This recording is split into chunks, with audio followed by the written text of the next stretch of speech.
Zona adherens is also called as the adherence junction. So this junction occur below the tight junctions and the intercellular spaces, and in these junctions microfilaments are there. Remember, microfilaments we have already covered is made up of actin protein.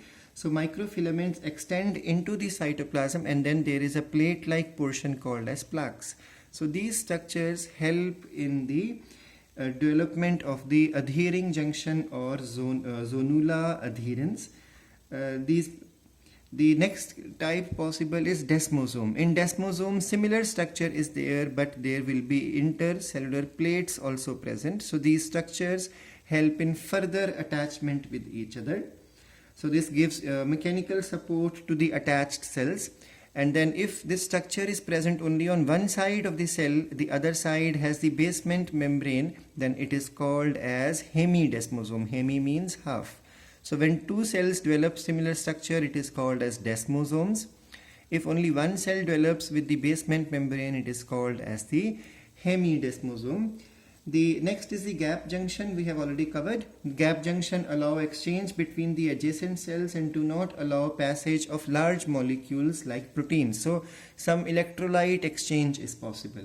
Then the interdigitations are these finger-like projections which enter into the cytoplasm of the adjacent cells, and these increase the surface area for contact between the adjacent cells.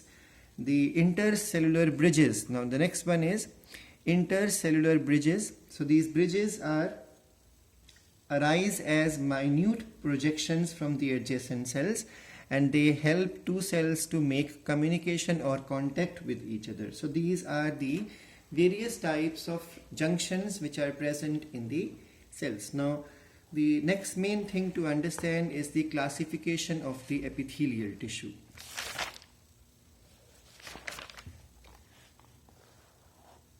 So epithelial tissue is of following types. The first one is the covering junction, the covering epithelial tissue, and the second one is the glandular. Now the epithelial tissue which only makes a covering. So why is it making a covering? Because it is for protection.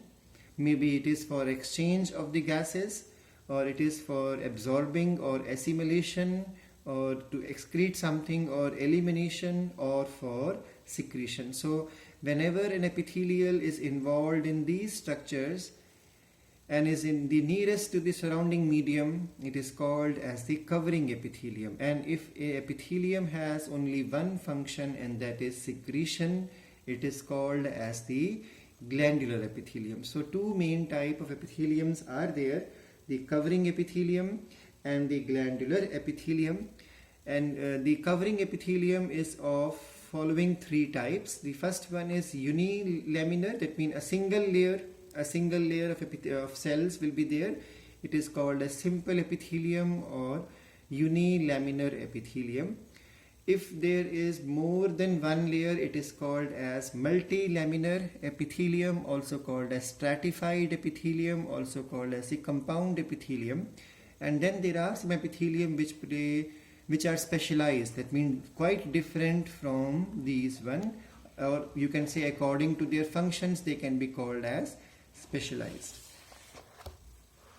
Now let's begin with the first one, that is the simple epithelium. So simple epithelium is made up of a single layer of cells. So because single layer is there, it is called a simple epithelium. Now according to the shape of the cells, three main types are there. The first type is called as squamous. You have already covered these things in slight amount in the 9th class, and now we are doing a slight more elaborate explanation of these concepts. So squamous epithelium, the cells are compressed. Because they are compressed, they look like this. So they are not high cells, but they are flat type of cells. When you see from sidewise, they look like this, and when you see from top, they look like this.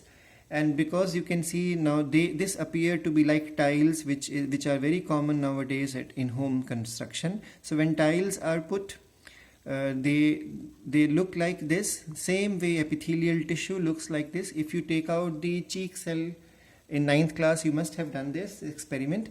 We take out the cells from the buccal cavity of human, from our mouth itself in the biolab, and when we try to see the cells, we see cells are arranged in this manner. So this is the simple epithelium.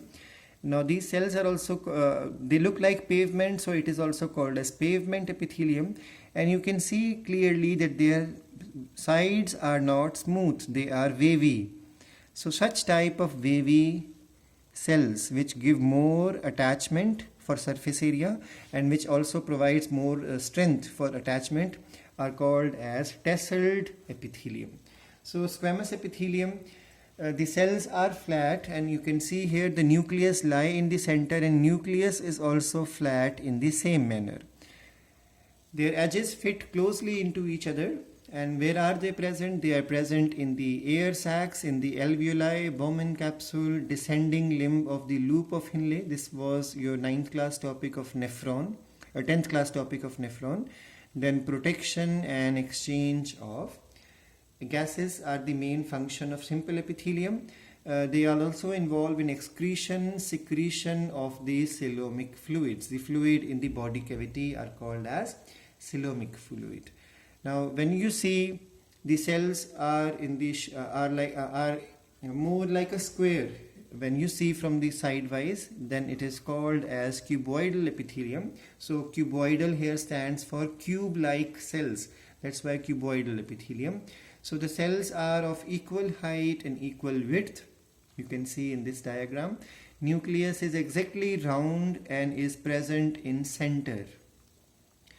They may have microvilli to increase the surface area, but remember, microvilli will be always on the free surface.